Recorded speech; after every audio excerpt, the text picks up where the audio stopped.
제가 아는 목사님 중에 유도가 유단자가 되신 분 계세요. 이 목사님이 개척할 때 이야기인데,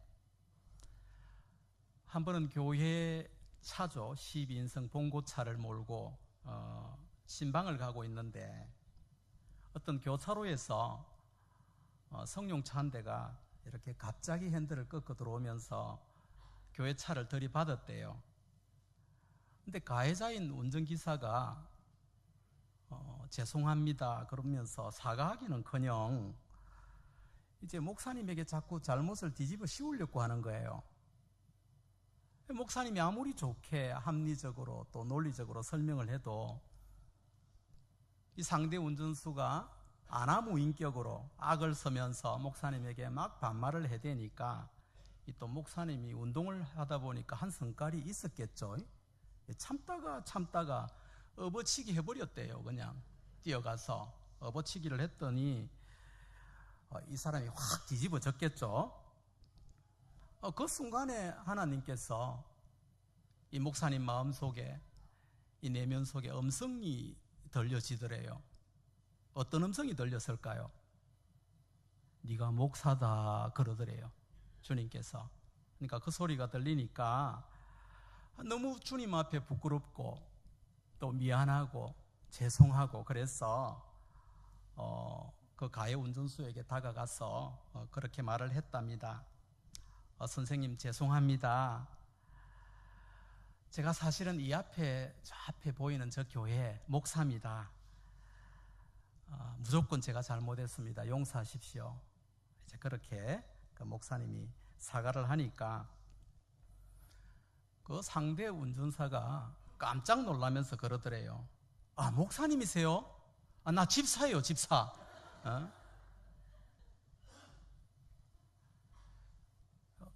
저도 여러분들처럼 이 이야기 듣고 웃었는데 한편으로는 마음이 참 섭섭한 느낌이 들었습니다. 왜요? 꼭 오늘날 우리 모습 보는 것 같으니까 우리 한국교회 교인들 딱 수준 같아서 그 이야기를 들으면서 웃어오면서도 왠지 모를 그 가슴 찔리는 아픔이 이야기를 들은 내내 느껴졌습니다. 여러분, 저는 오늘날 우리 한국교회 안에 지금 이 시점에 정말 필요한 것이 부흥도 아니고 축복도 아니고 정말 우리에게 먼저 참된 회복이 일어나야 된다, 그런 생각을 가지고 있어요. 오늘 특별히 우리 성동교회에 감사의 회복이 일어나는, 성령님께서 여러분들의 내면을 만져주시는 귀한 시간이 되기를 주의 이름으로 축복합니다. 세상을 살아가다 보면 여러분, 우리가 지켜야 될 일들이 참 많이 있죠. 가족도 지켜야 되고 또 재산도 지켜야 되고 또 사람들끼리 약속도 지켜야 됩니다. 젊은 연인들은 사랑을 지켜야 되겠죠. 여러분, 오늘 집에서 나오실 때 문 다들 잠그고 나오셨습니까? 왜 문을 잠굽니까? 혹시 모를 도둑으로부터 내 집에 있는 물건들을 지키기 위해서겠죠. 제가 사는 강주에 유명한 식당이 있는데 그 식당을 운영하시는 분은 이제 주방장도 하고 사장이기도 한데, 그분은 양념을 만들 때 아무도 없는 새벽에 일어나서 만든대요. 왜 그분은 아무도 없는 새벽에 양념을 만들까요? 맛의 비밀을 지키기 위해서 그런 것이죠. 공부하는 학생들 가만히 쳐다보면 영어 단어를 외울 때 뭔가 중얼중얼 거려요. 왜 그러는 것일까요? 걔들은 힘겹게 외운 영어가, 단어가 뇌에서 빠져나가지 못하도록 반복을 통해서 그것을 지키기 위해서 그러는 것입니다. 부자들은 여러분 무엇을 지키려고 하죠? 돈을 지키려고 하죠. 돈을 지키려고 하고, 깡패들은 또 의리를 지켜야 된다 하더라고요. 의리를 지키려고 하고, 국회의원들은 뭘 지키려고 하죠? 배지를 지키려고 하죠. 여기는 안 계시죠? 우리 그리스도인들은 뭘 지키려고 합니까? 주의를 지키려고 하고, 때로는 말씀을 지키려고 하고 그러죠.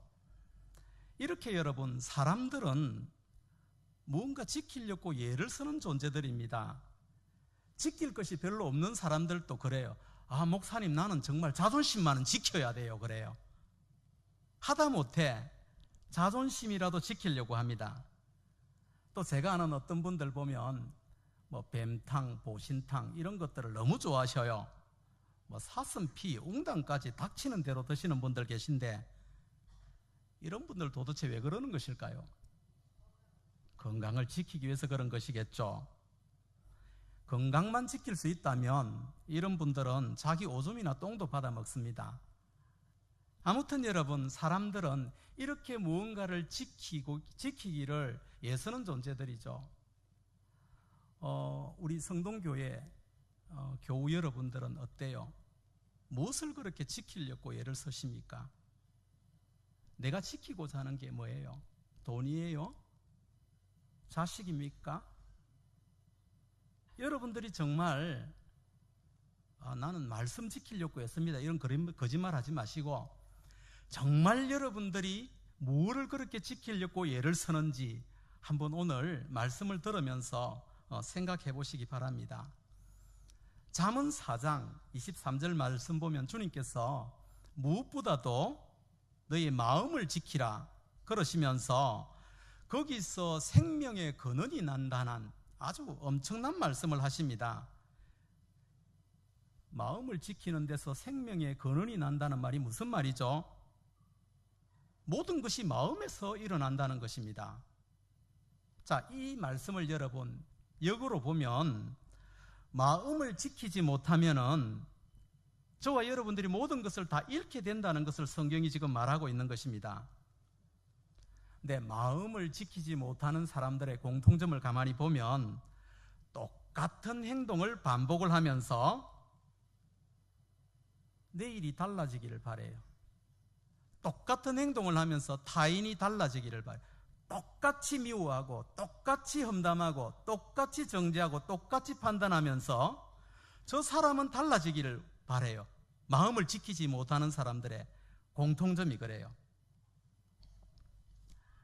여러분, 몇 년 전에 일본에 큰 쓰나미가 불어닥쳤죠.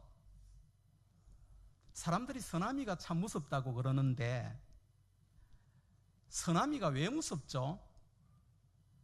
쓰나미가 무서운 것은 바닷물이 아닙니다. 바닷물이 아니라 바닷물에 떠내려오는 각종 물건들 있죠? 그게 무서운 거예요. 대부분의 사람들은 바닷물에 익사하는 것보다는 바닷물에 떠내려온 물건에 부딪혀 죽습니다. 여러분, 태풍도 마찬가지입니다. 태풍이 사람을 상하게 하는 것은 바람이 아닙니다. 바람이 아니라 바람에 날려온 물건에 맞아서 사람들이 상해요. 우리가 괴로운 것은, 여러분 살다 보면 괴롭죠? 괴롭고 힘든 것은 우리에게 일어난 어떤 현상이나 상황 때문이 아니라 그 상황들이 우리 마음에서 일으킨 상념들 때문에 우리가 고통스러운 거예요. 그러니까 고개 끄덕거리시는 분들은 수준이 되게 높으신 분들입니다. 여러분, 가난 때문에 괴롭다 그러죠. 가난 때문에 괴로운 것이 아니라 가난에 대한 우리 마음이 일으킨, 내 안에서 일으킨 소용돌이가 우리를 고통스럽게 하는 거예요. 암이 걸려서 괴로운 것이 아니라 암 걸렸다, 이제 큰일 났다라는 내 마음이 일으킨 상념이 우리를 고통스럽게 하는 것입니다. 그러니 여러분, 모든 것을 지켜도 여러분이 여러분들 안에 있는 마음을 지키지 못하면 그 사람은 불행해질 수밖에 없습니다. 마음을 지키게 되면 모든 것을 지키게 되고, 마음을 지키지 못하면 여러분들은 모든 것을 잃는 인생이 되고 맙니다. 자, 그렇다면 마음을 지키려면 어떻게 해야 될까요? 마음을 지키라는 소리는 많이 들었는데 저는 설교 듣다 보면 이게 답답해요. 마음을 지키십시오. 네, 아멘. 그 다음 어떡하라고? 마음을 지켜야 되잖아. 성경이 마음을 지키라 하는데 우리 마음을 어떻게 지켜야 될까요? 여러분, 마음을 지키려면 은혜가 뭔지를 정확하게 알아야 돼요. 많은 그리스도인들이 입만 열면 은혜, 은혜 그러는데 제 눈에는 은혜를 그렇게 알고 있는 분이 많이 보이지가 않습니다. 은혜라는 말을 안다 해도 머리로는 알아요. 근데 정말 마음으로 은혜, 은혜, 하나님의 은혜, 정말 그 은혜를 알고 있는 우리 그리스도인들이 얼마나 될지 모르겠어요. 은혜라는 말의 헬라 말은 카리스라 그러죠. 하나님의 선물이란 뜻입니다. 여러분, 선물과 비슷한 것이 있는데 뇌물 아시죠? 어떤 차이가 있을까요? 선물과 뇌물의 차이 모르십니까? 뇌물은 대가가 담겨 있지만 선물은 대가가 없이 거저 주는 거죠. 그렇죠? 자, 여러분, 우리가 어떤 누군가에게 나눠줄 때가 있지 않습니까? 내 물건을, 내 것을 우리 이웃들에게 어떤 물건을 나눠줄 때가 있는데 여러분들은 주로 어떤 것들을 나눠줍니까? 내 물건을 우리 교우들에게, 내가 아는 사람들에게, 친구들에게, 이웃들에게 뭔가 물건을 나눠줄 때 주로 어떤 물건들을 여러분들은 주게 됩니까? 대부분은 소중하지 않고 중요하지 않는 것, 귀하지 않는 것을 골라서 그렇게 위주로 주지 않습니까? 그렇죠? 저만 그렇습니까? 여러분들은 여러분 집에 있는 가장 소중하고 중요한 것만 골라서 나는 이거 꼭 주고 말 거야 이러십니까? 아니죠? 제가 여러분 매년 1월이나 2월 되면은 아프리카 탄자니아에 선교를 떠납니다. 지금 현지 흑인 목사님들이죠. 흑인 목사님들을 대상으로 성경 세미나를 인도하러 2주 정도 매해 가는데 탄자니아는 우리나라의 한 60년대 정도의 경제적 상황입니다. 지금 매우 가난한 나라죠.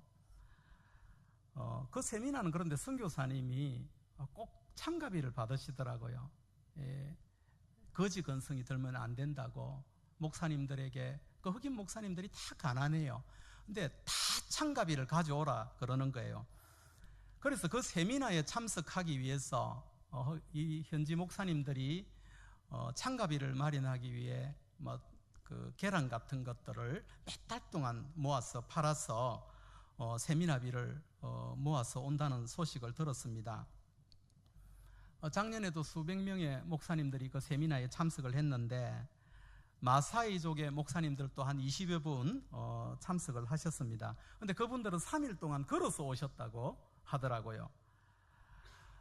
저는 그 목사님들의 열정에 감동을 받아서 선교사님에게 물었습니다.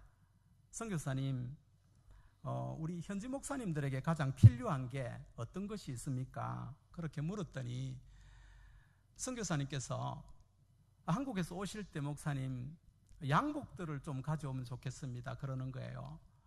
그래서 현지 목사님들이 양복 한 벌로 평생을 거의 입기 때문에 달아서 떨어져도 기워서 계속 입기 때문에 입지 않는 양복들을 좀 가져오면 도움이 될 거다는 말씀을 하셔서 제가 함께 갔던 우리 성도님들에게 집에서 잘 입지 않는 양복들을 몇 벌씩 다 가져오라 그렇게 하고, 저도 입지 않는 양복들을 몇 벌 가져가려고 옷장에서 옷을 찾았는데, 여러분 제가 어떤 양복들을 가져갔을까요? 제 수준이 그렇게 낮게 보입니까?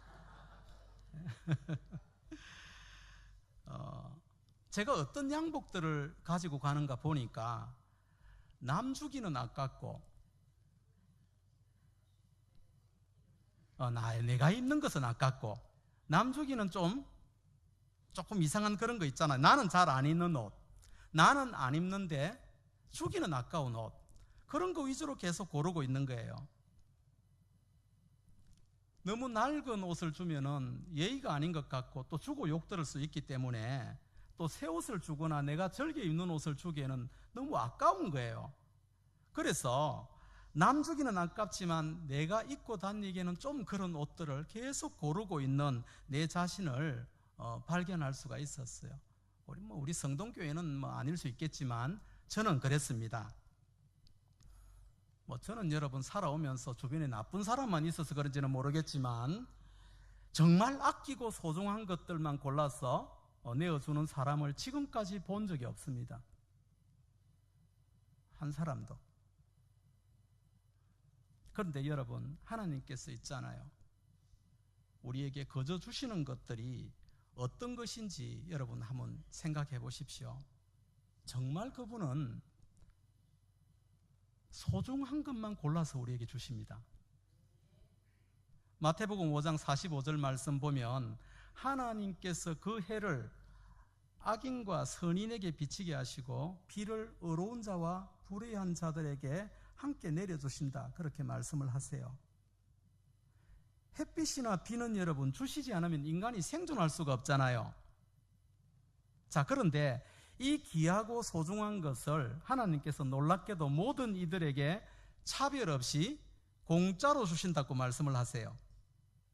그러니까 가난하다고 그냥 주고 재벌이다고 돈 받고 주는 것이 아니라 모든 이들에게 똑같이 나눠주신다, 그렇게 말씀을 하십니다. 근데 우리 생각엔 여러분, 무당들이나 신천지나 이런 사람들 보면 좀 안 주면 좋겠는데, 비도 햇볕도, 그죠? 저런 사람에겐 좀 안 줘서 하나님을 좀 두려워하는 마음들을 가지게 했으면 좋을 것 같은데, 하나님도 안 믿고 하나님이 왼수짓 하는 저런 사람들에게 왜 이 귀한 생명의 꼴들을 하나님은 같이 주실까? 여러분 그런 생각 안 해보셨습니까? 똑같이 거저 주셔요. 이 세상에는 여러분 아무리 착하게 살아도 전기세, 물세 내지 않으면 당장 전기가 끊기고 물이 단수가 됩니다. 근데 하나님께서는 우리에게 아무 조건 없이 가난한 자나 부한 자나 상관없이 거저 주십니다. 혹시 여러분들 중에 착하게 살았다고 한전에서 전기세 안 내어도 된다는 이런 소리 들은 분 계십니까? 세상은 그런 일이 없습니다. 자, 그러면 여러분, 하나님이 주시는 것은 가치가 없어서 그렇게 주시는 것일까요?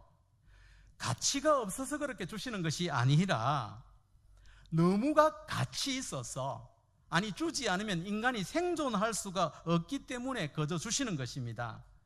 때문에 하나님의 은혜는 없이는 모든 사람은 단 한순간도 생존할 수 없습니다. 예수를 믿는 사람이든 믿지 않는 사람이든 아무 상관없이 그들도 은혜가 치워지면 그날로 생명을 잃을 수밖에 없습니다. 지금도 우리는 하나님의 은혜 속에 살아갑니다. 단지 그 은혜를 기억하고 살아가는 사람과 아무 생각 없이 사는 사람만 있을 뿐입니다. 작년 1월에 제 아내가 발목이 부러지는 사고를 당했습니다. 병원에 입원을 일주일 동안 했는데 발목이 부러져서 저는 평소 하지 않던 집안 청소도 밥도 혼자 해먹는 이런 일들을 하게 되었습니다. 아내 없이 밥을 해먹고 청소를 하고 집안 일을 일주일 동안 하면서 제가 그때 한 가지 분명하게 깨달은 사실이 있습니다. 그게 무언가 하면 이 세상엔 당연한 것이 없구나 하는 것이었습니다. 내가 당연하다고 여겼던 그 모든 것들이 사실은 당연한 것이 아니라 하나님의 은혜였으며 선물이었구나 하는 것을 그 일주일 동안 정말 배울 수가 있었습니다. 저는 토요일이 되면 제 집 앞에 있는 산을 아내와 함께 자주 등산을 다녔는데, 우리 부부가 등산을 자주 가는 것을 저는 너무도 당연하게 생각을 했습니다. 근데 내 아내의 다리가 부러지고 보니까 매주 등산을 가는 것이 당연한 것이 아니라 이게 너무 감사하고 너무도 축복이라는 것이 보여지는 거예요. 저는 제 아내가 걸어서 왔다 갔다 부엌에서 왔다 갔다 하는 모습을 보면서 하나님, 내 아내가 걸어 다니네요. 감사합니다. 할렐루야. 이렇게 한 적이 없습니다. 단 한 번도. 내 아내가 부엌을 왔다 갔다 걸어 다니는데, 여러분, 저는 그 걸어 다니는 아내를 바라보고 내 아내가 나를 지극하게 바라보는 눈길을 바라보면서 왜 저는 한 번도 감사하지 않았을까요?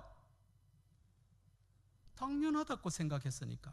그게 너무 당연했으니까 당연병에 걸린 거죠, 제가. 여러분, 우리는 밤이 되면 잠을 자고 아침에 일어나지 않습니까? 아침에 일어나는 것은 귀한 선물인데 우리 대부분들은 어때요? 아침에 일어나서 짜증나 그러죠. 너무도 당연하게 생각합니다, 아침에 일어나는 것이. 하지만 여러분, 아침에 일어나는 거 당연한 거 아닙니다. 이 세상에는 여러분, 밤이 되어도 잠잘 수 없는 불면증 환자들이 또 얼마나 많은지 몰라요. 우리가 잠이 드는 것도 당연한 것이 아닙니다. 감사한 일이죠. 제가 전에 만났던 적이 있던 한 불면증 환자가 있었는데 저에게 이렇게 말해요. 목사님, 제 소원이 뭔지 아세요? 무엇이 소원입니까? 잠 한 번 깊이 자보는 게 소원입니다. 그래요. 저도 여러분, 예전에 불면증을 겪어봐서 잘 아는데 이게 얼마나 고통스러운지 몰라요. 여러분, 잠이 잘 오는 것은 당연한 것이 아닙니다. 시편 127편 보면 여호와께서 그 사랑하시는 자에게 잠을 주시는도다. 분명히 그렇게 말씀하셨죠. 어떤 자에게요? 사랑하시는 자에게. 눕기만 하면 코 고시는 분들 계시죠? 하늘에 은총받은 분들입니다. 잠 못 자는 사람들에게 잠 잘 자는 사람은 정말 너무도 부러운 대상이고요. 여러분, 잠 못 자는 사람이 잠 잘 자는 사람에 비해 심혈관 질환에 걸릴 확률이 무려 17배나 높다는 학설이 있어요. 당연한 거 아니에요, 잠 잘 자는 거. 잠을 잘 잔다는 것은 하나님의 은혜입니다, 은혜. 그런데 이 은혜를 지나치게 많이 받으신 분들 계시죠? 이런 분들은 이제 교회 와서도 주무셔요. 편안하게 은혜를 마음껏 누리시는 분들, 지금 또 눈 번쩍번쩍 뜨시는 분들도 계신 것 같은데, 성동교회도 이 은사 받으신 분들 많이 계시죠? 옛날에는 여러분, 성도들이 졸면 옛날 목사님들은 강대상을 막 때렸어요. 저는 그때는 왜 이걸 때리는지 몰랐어요. 잠 깨라고. 또 제가 어떤 교회, 어떤 시골 교회 전에 집회를 갔더니 그 교회 장로님이 기도를 이렇게 하시더라고요. 하나님, 졸음마귀를 쫓아내 주시옵소서. 얼마나 많이 주무셨으면. 저는 설교 도중에 우리 성도들께서 주무시거나 졸면 목소리 낮춰요. 오히려 잠 깰까봐. 은혜 받고 자는데 깨우면 되겠습니까? 주무시게 해야지. 그러니까 옆에 분들이 여러분 좀 졸거나 주무시거나 그러면은 졸음막이 들렸다 그러면서 째려보거나 흔들어 깨우지 마시고 그냥 은혜 받고 있구나 하고 지나치게 받았구나 하고 그렇게 봐주면 돼요. 아시겠죠? 자, 믿음도 없이 뭐 그렇게 하지 마시라니까요. 그냥 교회 와서 주무시면은 교회 와서 자니까 참 예쁘다, 보기 좋다 그러시고, 세상 사는 게 얼마나 힘들면 저러실까, 주님 품에서 저렇게 주무시구나 하고 주님이 재워주시구나 하고 그렇게 이쁘게 봐주면 되는 거예요. 그냥 우리 아버지 품에서 졸고 계시구나, 졸고 계시구나. 여러분, 그렇게 따뜻하게 바라봐 주면은 자는 모습도 다 이뻐요. 자는 모습이 보기 싫다는 것은 그 사람의 문제가 아니라 내 마음에 고장이 나서 그런 거예요. 저는 여러분, 교회는 무엇보다도 사람을 따뜻하게 바라보는 눈길이 있어야 된다고 생각해요. 가장 좋은 교회가 어떤 교회일까요? 사이즈 큰 교회예요? 예배당 잘 지어놓은 교회? 저는 그렇게 생각 안 합니다. 정말 좋은 교회는 예배당의 크기와 상관없이, 성도들이 몇 명 모이나 상관없이 만나는 사람들의 어떤 허물조차도 용납해 줄 수 있고 따뜻하게 품을 수 있는, 그게 좋은 교회죠. 어떤 성도가 좋은 성도입니까? 헌금 많이 하는 성도가 좋은 성도입니까? 전 그렇게 생각 안 합니다. 믿음이 좋다는 것은 어떤 사람의 마음도 용납해 줄 수 있는 넉넉한 마음이 믿음이죠. 예배당을 다닌다고 성경책 끼고 다니고 매일 외운다고 믿음 좋은 겁니까? 여러분, 성령 충만하면 어떤 일이 일어날까요? 성령 충만하면 교회가 따뜻해져요. 사람들의 눈길이 따뜻해요. 잠자는 사람 보고도 주님 품에서 주무신다, 그렇게 봐요. 성령 충만한 교회는. 여러분, 잠 잘 자는 것을 우리가 은혜 받았다, 그렇게 지금 말씀드렸죠. 잠 잘 자는 것이 당연한 게 아닌 것처럼, 여러분, 아침에 눈 뜨는 것도 당연한 것이 아닙니다. 혹시 아침에 눈을 뜰 때 감사기도 하십니까? 눈 떠서 감사합니다, 아버지, 그러십니까? 아침에 눈 뜨지 못하고 병으로 혹은 사고로 이 세상 떠난 사람이 오늘 하루도 15만 명이 넘습니다. 여러분, 눈이 떠진다는 것은 하나님의 은혜가 나에게 머물고 있다는 증거입니다. 이 세상에 당연한 것이 없어요. 아무것도 당연한 것이 없습니다. 여러분, 왜 성도들이 예수님을 모시고 있다면서 감사가 없는지 아세요? 모든 걸 당연하게 여기는 거예요. 다 당연하대요. 그러니까 성도들은 우리 마음속에 있는 당연을 찾아내어서 단도대에 다 세워야 돼요. 당연하게 생각하는 내 마음을 핀셋으로 집어내어서 단도대에 다 세워야 됩니다. 왜냐하면 이 당연병은 우리 속 사람을 병들게 하고 굳게 만들고 인간을 염치 없게 만들고 자기가 뭐가 대단한 존재인 양 믿음 좋은 척 아주 교만하고 거만 덩어리로 만들어버리기 때문에 그렇습니다. 반드시 치워야 됩니다. 사람을 뻔뻔하게 만드는 아주 영적인 악성 바이러스가 당연병입니다. 우리 안에 있는 이 당연이라는 먼지를 우리가 털어내지 않으면 저와 여러분들의 마음은 금세 추해지고 감사하는 생활은 불가능하게 될 겁니다. 꼭 기억하셔야 합니다. 전에 세상을 떠났던 이민아 목사님, 이효령 교수님의 따님이죠. 갑상선암에 걸린 후에 병이 악화되자 숨쉬는 것이 너무 힘들었대요. 그분이 간증을 들었는데 그래요. 숨을, 들숨과 날숨을 한번 자연스럽게 시원하게 한 번만 하고 들어 마시고 품어낼 수만 있다면, 누군가가 그렇게만 해준다면 100만 불을 내라 하더라도 내고 싶은 마음이 있었습니다라고 그렇게 여러분 이야기를 하더라고요. 숨 잘 쉬어지십니까? 숨 잘 쉬어지는 것 당연한 것 아닙니다. 저희 병원에 입원하신 분들 중에서 중환자실에 있는 분들 있잖아요. 많은 돈을 주고 산소 호흡기에서 호흡을 돈을 통해서 마시는 분들 많이 계십니다. 여러분, 이렇게 한번 따라해 보세요. 이 세상엔 당연한 것이 없다.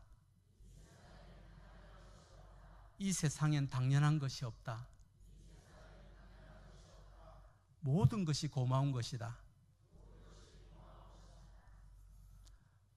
혹시 여러분들 방귀 끼십니까?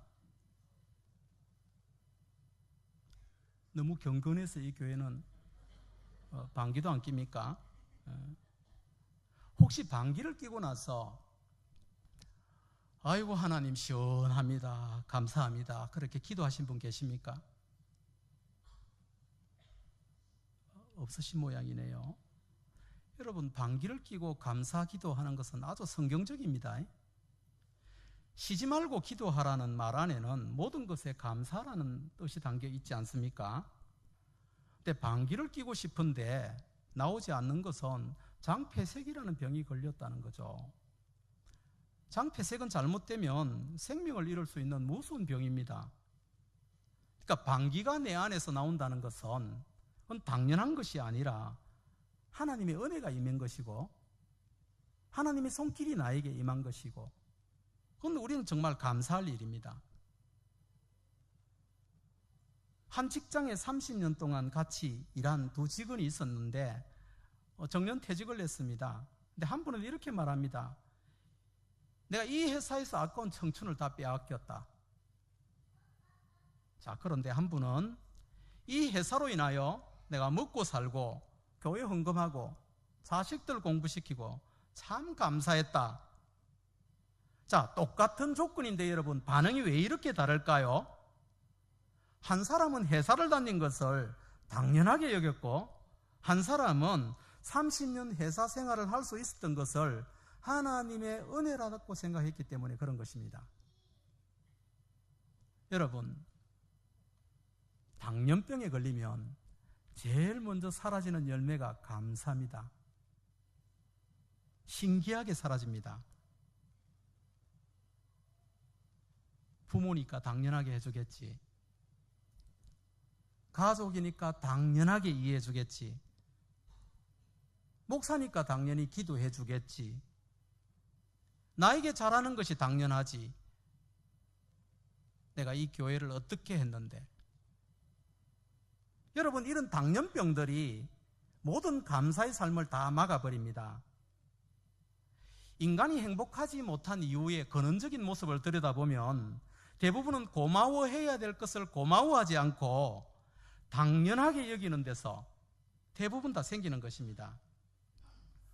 작년에 제가 인도 선교를 갔다가 선교사님의 안내로 여러 지역의 센터들을 방문했던 적이 있었습니다. 힌두교인들의 테러 때문에 동양인들이 이렇게 뭉쳐서 다니지를 못하게 해서 몇 명씩, 두 명씩 짝을 지어서 이렇게 다녔는데 예배를 드리는 센터는 주로 아주 인도 델리에 있는 아주 외곽 지역, 그 빈민 지역에 있는 건물들을 세를 내어서 예배를 드리고 있었습니다. 뭐 30평 정도 되는 건물들이었는데 화장실이 있는 건물이 없더라고요. 좀 신기해서 물어보았더니 화장실이 있는 건물 3-4개가 너무 비싸서 선교사님이 그걸 구하지 못한다고 이야기를 하시면서 남자들은 그래도 막 밖에 나가서 숨어서 대충 이렇게 볼일을 보는데 자매들은 거의 다 이 방광염이 안 좋은 병 있죠. 방광염에 걸려서 고통을 받고 있다는 그런 이야기를 했습니다. 선교사님이 나중에 기도 제목을 저에게 말씀하면서 목사님 한국 가셔서 기도해 주실 때 저희 센터들이 작은 1평짜리라도 화장실이 있는 건물들에서 예배를 드릴 수 있도록 목사님이 좀 기도해 주십시오 하는 그런 부탁을 받았습니다. 센터에서도 그 힌두교 아버지한테 맞아서 멍든 채로 예배드리는 자매들도 많이 보았고 또 제가 저녁에 센터를 방문했는데 청년들이 열심히 기도를 하고 있더라고요. 한국에서 목사님이 오셨다 그러니까 축복 기도를 해달라 그러는데 저는 그렇게 기도를 간절하게 바라는 사람들을 너무 오랜만에 만나서 한국에서는 목사님들 기도해주고 뭐 눈물 흘리는 분은 별로 없잖아요. 근데 한국에서 목사님이 오셨다 그러니까 축복 기도를 해달라 그러는데 얼마나 간절한 눈빛으로 그 기도를 부탁을 하든지 전 기도하다가 기도를 다 못하고 중간에서 막 너무 눈물이 나와서 기도가 안 되는 거예요. 마치 제 자신이 배부른 돼지 같은 느낌이 드는 거예요. 너무 잘 먹고 잘 사는 인간같이 같은 그리스도인인데도 아니 어떻게 이렇게 살 수 있지? 그분들 미안해서 축복 기도하는 자체가 미안해서 기도가 자꾸 울음이 섞여서 기도가 안 나오는 거예요. 여러분, 종교의 자유가 있는 나라에 태어나서 화장실이 있는 좋은 시설이 되는 예배당에서 마음껏 찬양을 하고 마음껏 소리를 내고 마음껏 예수 믿는다고 고백할 수 있고 기도할 수 있다는 것이 여러분 얼마나 감사한 일인지 모르시죠? 아마 모를걸요? 눈으로 보지 않고 모를걸요? 선교지 가서 제가 매일 배우는 것은 그겁니다. 일상이 얼마나 감사한 것인지.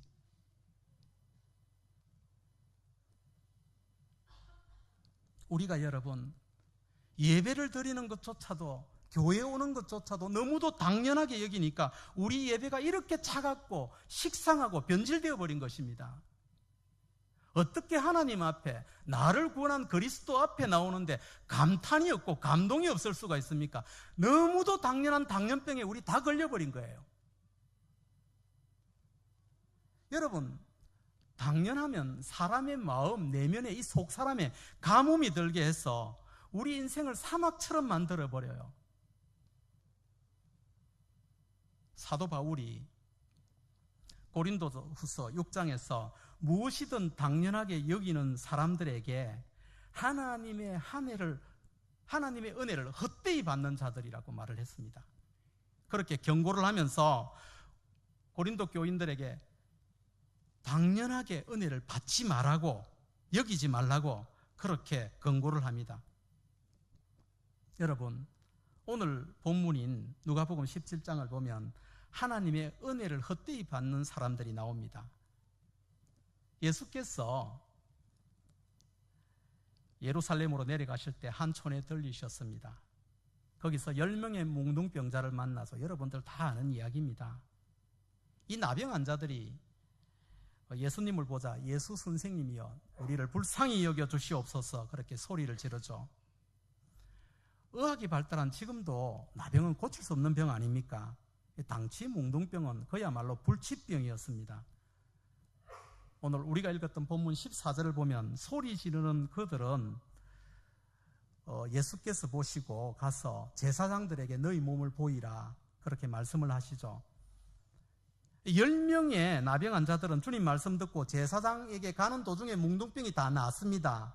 자, 그런데 그 10명 중에 한 사람만 돌아와서 예수님께 감사를 하죠. 자, 여러분, 성경에서 10이라는 숫자는 단순한 숫자를 말하는 거 아닙니다. 완전수입니다. 완전수. 10이라는 것은 다 고쳐줬다는 말입니다. 모든 사람을 다 고쳐줬다는 것이죠. 그런데 그 중에서 딱 한 사람만 돌아왔는데 16절을 보니까 돌아온 사람이 이방인의 사마리아 사람이었다고 말을 합니다. 18절 보면 예수께서 이 이방인 외에 하나님께 영광을 돌리러 온 자가 없었다 그렇게 말씀하시는데, 이 이방인 외라고 말씀하신 것은 나머지 9명이 다 유대인이라는 말이죠. 요즘 말로 하면 예수쟁이들이란 말이죠. 자, 그러면 이 10명 중 9명은 뭉둥병이란 이 천병이 나았는데 왜 여러분 감사하지 않았을까요? 이 유대인들은 여러분 자신들이 하나님의 선민들이기 때문에 주님이 주시는 이 선물은, 이 축복은 당연히 자신들이 받아야 될 목이라고 생각을 했던 것입니다. 아니, 개만도 못한 저 사마리아인도 고쳐주는데 우리가 고침받는 건 당연하지, 당연히 여겼던 것입니다. 이들이 한 짓이 사도 바울이 고린도후서 6장에서 말한 은혜를 헛되이 받는 자들이 하는 짓들입니다. 여러분, 전에 어떤 분이 그래요. 감사의 반대는 불평이 아니라 당연합니다, 이런 멋진 말을 누군가가 하시던데 참 와닿는 말 같습니다. 감사의 반대말은 당연한 은혜를 받잖아요. 교회 와서 은혜를 다 받는데도 은혜를 헛되이 받는 사람들이 있습니다. 그런 사람들은 감사가 없습니다. 감사가 없다는 것은 그리스도인이 아닐 가능성이 굉장히 많다는 말도 됩니다.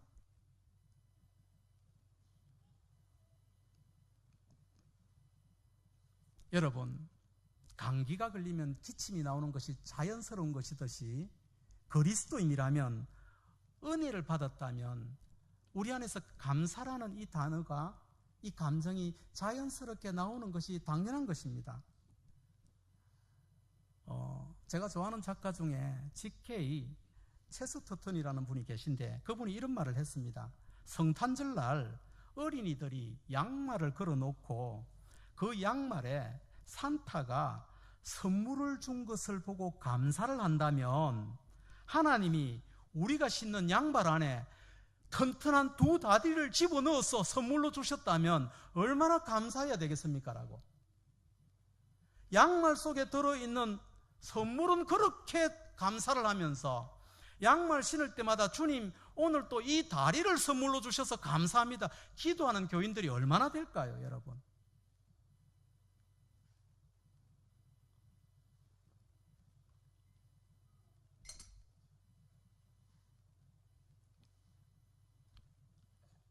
감사하라, 식상한 말 같죠? 모든 진리는 정말 식상 그 안에 다 담겨 있어요, 여러분. 성도들에게 정말 가장 필요한 회복은 다른 게 아니라 감사의 회복이 일어나야 돼요. 누가복음 6장 보면 예수님께서 이상한 말씀을 하십니다. 가난한 자가 복이 있고, 더 들어보십시오, 줄인 자가 복이 있고, 이제 더 가관입니다. 우는 자가 복이 있고, 미움 당하고 욕먹는 자가 복이 있고, 버림받는 자가 복이 있다. 여러분, 성경 읽을 때 이런 거 그냥 지나가면 안 됩니다. 물고 늘어서 해야 돼요. 이상한 말씀을 하세요. 어떻습니까, 여러분? 예수님께서 방금 하신 이게 복이야. 가난하고 줄이고 왕따 당하고 울고 미움 당하고 욕먹고 버림받는 거, 그게 복이야, 이렇게 말씀하셨는데 어떻게 생각하세요, 여러분? 이게 복입니까? 우리 생각에는 화같죠? 혹시 이 복 받고 싶은 분 계십니까? 간절하게 원하시면 열심히 기도 드릴 테니까. 별로 안 받고 싶죠? 우리가 볼 때는 이게 복이 아니라 화 같단 말입니다. 자, 이런 일을 만날 때 주여 감사합니다, 이렇게 말하는 사람이 많지 않죠? 자, 여러분, 그런데 가난하고 줄이고 울고 욕먹고 버림받고 누군가에게 미움을 당한다는 것을 이렇게 다 한꺼번에 섞으면 어떤 단어가 나올까요? 고난이라는 말이 나오겠죠. 그죠? 그러니까 지금 예수님께서는 누가복음을 통해서 뭐라 말씀하시는가 하면은, 고난 당하는 너희여 복이 있도다. 사도 바울식으로 말하면 고난 당하는 것이 너희에게 유익하다, 이 말씀을 하고 있는 거죠. 여러분, 이런 고난들을 당했을 때 나는 정말 주님 앞에 정직하게 살아가는데 이유 없이 나에게 미워하고 나를 욕하고 폄하하고 이럴 때, 주여 나의 교만함을 저분을 통하여 치시고 있으니 감사합니다 라고 그 고난을 이렇게 받아들일 수 있는 사람이 있다면 참 신자죠. 내 못난 모습을 저를 통해서 또 찔러주시니 내가 오늘 또 주 앞에서 내 모습을 발견할 수 있었습니다, 주님 감사합니다라고 이렇게 고백할 수 있다면, 이런 사람들을 저는 마포 이렇게 불러요. 마포. 혹시 마포 아세요? 전에 제가 우리 교회에서 이런 사람들이 마포입니다 이러니까, 목사님 마포 종점 이야기하십니까? 그래요. 제가 말하는 마포는 마귀도 포기한 사람을 뜻해요. 내가 지었지만 참 멋있는 것 같아요, 저는. 여러분, 고난을 만났을 때 바울이 가르쳐 줬던 것처럼 이게 복이다 했잖아요. 이상하게 해석하지 말고 바울이 복이라면, 성경이 복이라면 복이잖아요. 그러니까 고난을 만났을 때 바울을 통해서 예수님이 복이다 했으니까, 내 생각에는 화같지만은 주님이 복이라 했으니까 나는 지금 복을 만나고 있다면서 감사하는 사람들을 마포라 한다니까요.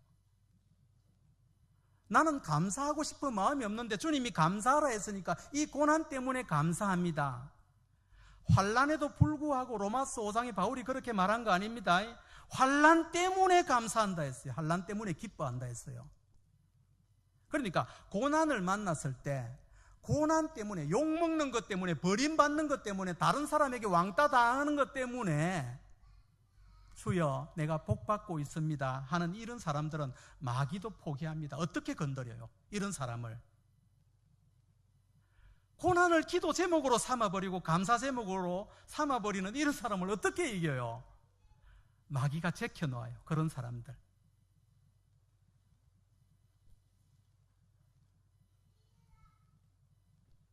오늘 서울에 도착해서 부목사님하고 같이 이렇게 차를 타고 오는데 부목사님이 그래요.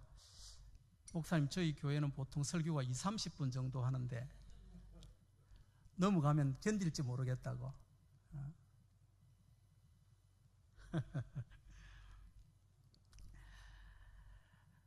제가 몇 년 전에 여러분 본 영화 중에 라이프 오브 파이라는, 제가 인도 영화인데, 제가 인도 선교를 자주 가서 그런지는 모르겠지만 그 영화를 보고 참 감동받은 적이 있습니다. 그 영화를 보고 나서 감사에 대해서 참 깊은 묵상을 하게 되었는데, 그 영화 줄거리가 대충 이런 겁니다.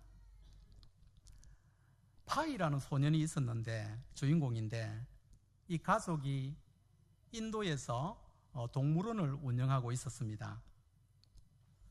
그런데 이런저런 사정으로 더 이상 동물원을 운영할 수 없게 되자 파이 가족들이, 동물들과 가족들이 다 이제 화물선에 동물들을 태우고 캐나다로 이민길로 떠나게 됩니다.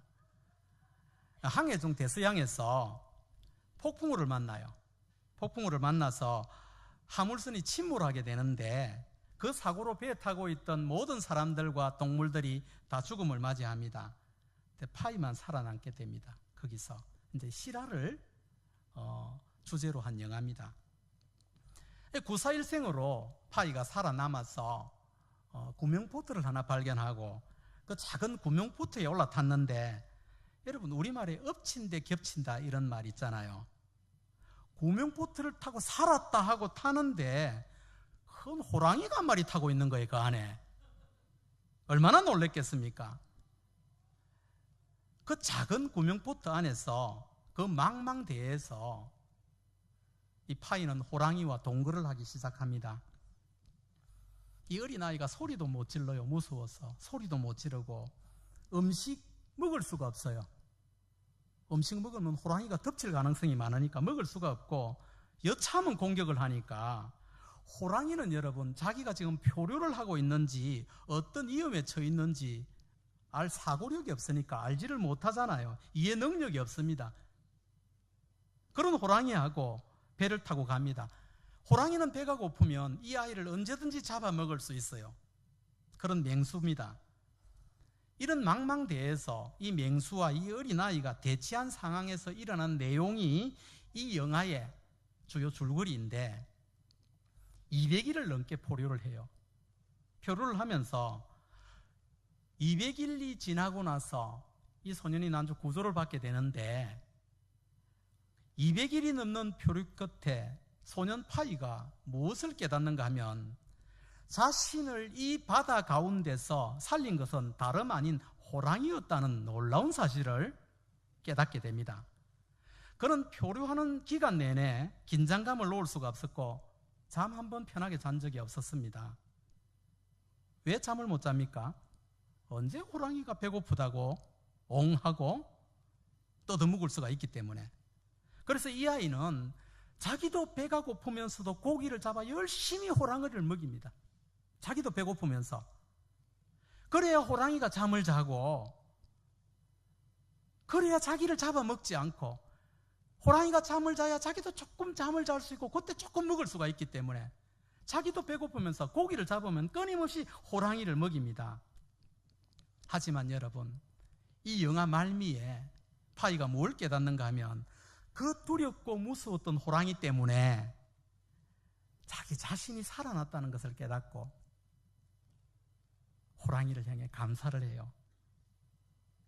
처음 구명보트를 올라탔을 때는 어떤 생각이 들었을까요? 저 호랑이만 없다면 얼마나 좋을까?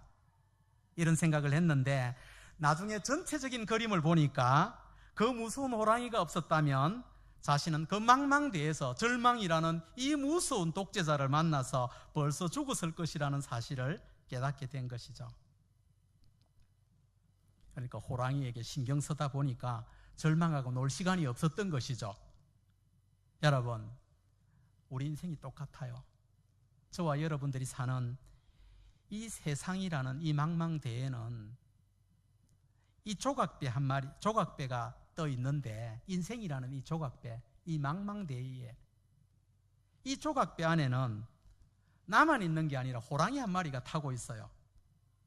그 호랑이 이름이 가난일 수도 있고, 저희 교회 집사님 중에도 지금 말기암으로 고통받고 있는 분이 있는데 마음이 아파요. 그분처럼 암이라는 호랑이하고 같이 인생을 지금 맞닥뜨릴 수도 있고, 인간관계에서는 제가 상담을 하는 목사거든요. 수없는 상담자를 만나다 보면 인간관계로 오는 고통을 너무너무 받아요. 너무너무 힘들어요. 인간이 찌르는 거. 왼수가 딴 데 있는 게 아니에요. 여러분, 그런 고통들, 인간관계가 호랑이일 수가 있습니다. 우리는 인생을 살다 보면 이런저런 모양의 이름을 가진 호랑이들을 맞닥뜨리게 되는데, 그때마다 우리는 어떤 생각을 합니까? 내 인생에서 이 호랑이만 없다면 얼마나 좋을까? 다 그 생각하고 사시죠? 그죠? 이 호랑이만 없다면 얼마나 좋을까?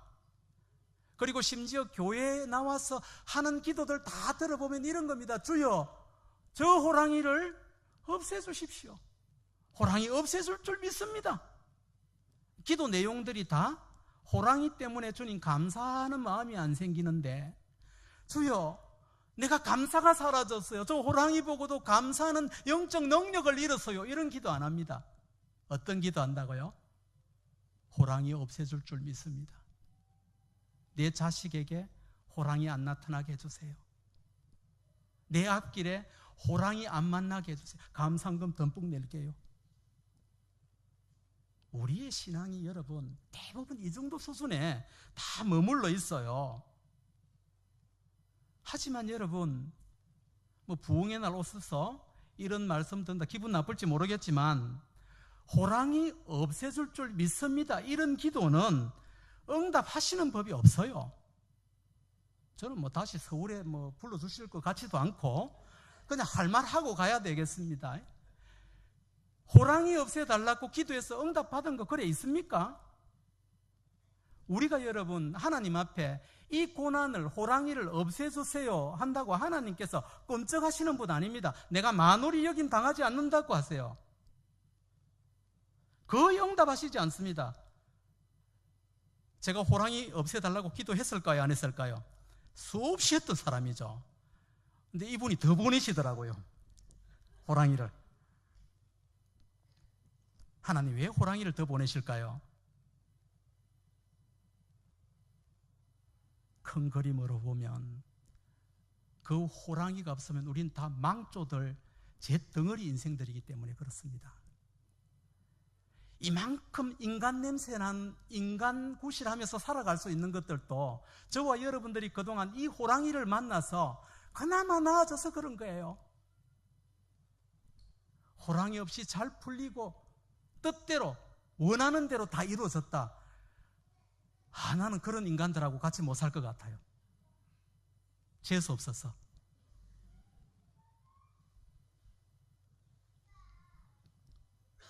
자, 여러분, 호랑이가 큰 그림으로 보면 주님이 보낸 천사다는 사실을, 내 안에 도무지 파낼 수 없는 제 덩어리를 파고 있는 하나님의 선물이라는 사실을 알고 있기만 한다면, 믿게 되면 우린 파이라는 이 소년처럼 호랑이 때문에 기뻐할 수 있고, 환난 때문에 기뻐하라는 바울의 말씀을, 그 말을 우리는 여러분 지켜내면서 생활 속에서 그렇게 환난 때문에 감사할 수 있는 사람이 될 것입니다.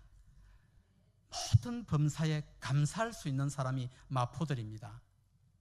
마귀도 포기한 사람.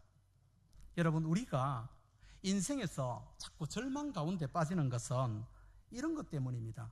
표류를 당했는데 호랑이까지. 주님, 이거 너무한 거 아닙니까?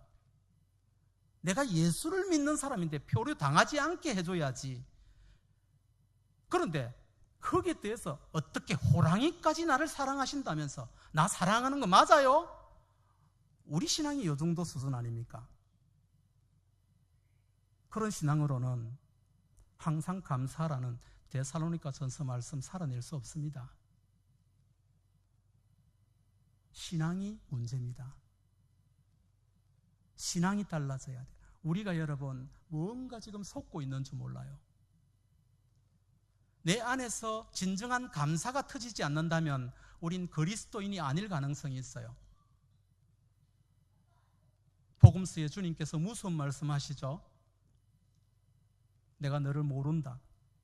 심판대 앞에서 주님, 우리가 주님의 이름으로 선지자 노릇했고, 주님의 이름으로 귀신을 쫓아내고, 주의 이름으로 내가 집사로, 권사로, 장로로, 목사로 얼마나 열심히 그렇게 살았는데 주님 나를 모르신다고. 말도 안 됩니다. 나는 너 모른다. 그러자 그가 어두운 데서 이를 갈았더라. 억울해서. 왜 억울해서 이를 갈았습니까? 진짜 예수 잘 믿었다고 생각했는데 주님이 너는 나 믿은 적이 없다 하니까. 진짜 예수 믿는 열매 중에 첫 번째가 감사예요, 여러분. 이게 나타나지 않으면 그리스도인이라 할 수 없습니다.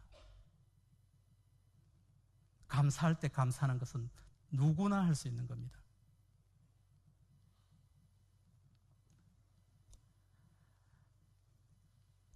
우리 성동교회 사랑하는 여러분들에게 이 감사의 나무 하나가 오늘 다 심어졌으면 좋겠어요. 그래서 고난 앞에서도 정말 감사할 수 있는 여러분들이 꼭 되었으면 좋겠습니다.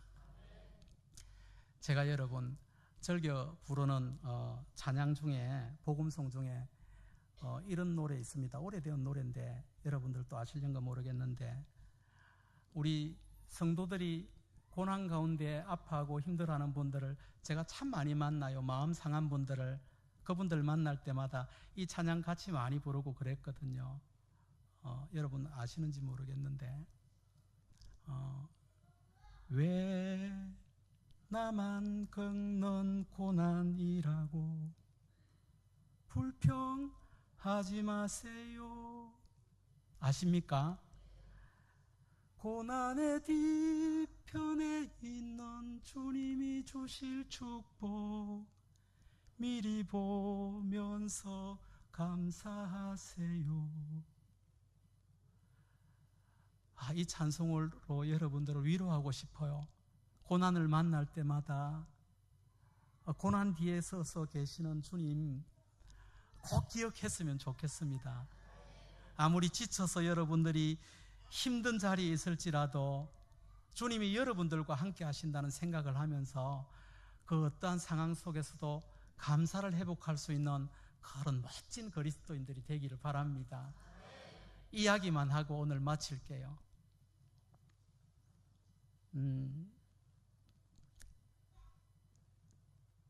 1시간 넘는데 잘 들으시네요, 다들. 나는 20분 넘어가면 걱정했는데. 몇 개월 전에 개그맨인 김재동이 쓴 책을 제가 한 권을 읽었습니다. 그 책에 이런 이야기가 있더라고요. 김재동이 어느 날 지인들과 함께 군부대 옆에 있는 운동장에서 야구 경기를 하고 있는데 군대 그 담벼락에 철조망이 있죠. 철조망에 잠자리 한 마리가 앉아 있더랍니다. 근데 잠자리를 보고, 철조망에 앉은 잠자리를 보는데 문득 이런 생각이 들었대요. 아, 가볍구나. 가벼워서 저 잠자리가 뾰족한 철조망에 앉아 있는데도 아프지 않고 앉아 있을 수 있는 것이구나. 내가 그동안 인생 살면서 이렇게 찔려서 피 흘리고 아파했던 것은 세상이 나빠서도 아니고 저 사람이 나빠서도 아니고 내가 너무 무거워서 이 세상이라는 철조망에 찔리면서 살았구나. 이제 좀 가볍게 살아야 되겠다. 한 젊은 개그맨이 한 말 치고는 제 가슴 속에 참 울림이 있더라고요. 여러분, 그 개그맨이 그런 말을 한 거예요. 이 세상은 철조망인데 온통 철조망으로 가득 차 있는 세상이라서 자기가 찔리고 아픈 줄 알았는데 알고 보니까 자기가 잠자리처럼 가벼운 인간이 아니어서, 가볍지 않아서 그 너무 무거움을 지고 살아서 이렇게 피 흘리고 찔렸다는 것을 깨달았다는 것이죠. 여러분, 인생을 가장 가볍게 만들어주는 게 뭔지 아십니까? 그게 감사예요. 감사하면 내가 가벼워져요. 인생이, 세상이, 사람이 어떤 철조망으로 나를 찌른다 할지라도 여러분, 내가 가벼우면 문제될 게 없어요. 저는 막 부부관계 이렇게 상담하러 오셔서 남편 때문에 못 살겠고 어제도 맞았고요, 우리 집 사람 저 왼수 덩어리 잔소리 지겨워요, 수없이 들어요. 그때마다 제가 자주 해주는 말이 있어요. 세상에 온통 돌뿌리라 해서 내 발이 채워진다고 온 세상을 양탄자 깔 수 없지 않습니까? 그러니까 당신이 신발 신고 다니세요. 당신이 신발 신으면 됩니다. 저 사람 변하지 않는다고 그만 찌르시고 당신이 신발 신고 그 찔림을 견뎌내세요. 그리고 축복하세요. 당신을 찌르는 사람을. 그러다 보면 그 축복의 기도가 그 사람을 다 변화시킨답니다. 저는 우리 이 성동교회에 속한 모든 지체들이 당뇨병을 십자가에 오늘 다 못 받고 영안이 열려서 고난 속에서도, 여러분 근사하지 않습니까? 고난 속에서도 나는 지금 복받는 중이다라고 외칠 수 있는 그리스도인들. 남들은 저거 어때? 힘들어서 어떻게 하는데 나 괜찮아. 그리스도 한 분이면 돼. 난 주님으로 충분해하고, 고난 가운데 고난 때문에 하나님 이 아픔이 나를 어떤 인간으로 만들지 기대됩니다 하면서 감사할 수 있는 인간을 마귀가 어떻게 건드려? 세상이 어떻게 건드려요? 당뇨병을 십자가에 못 박읍시다. 영안이 열려서 고난을 볼 때도 여러분, 고난 속에 감사를 발견하고 우리 모두 이렇게 외칩시다. 고난이 축복이다.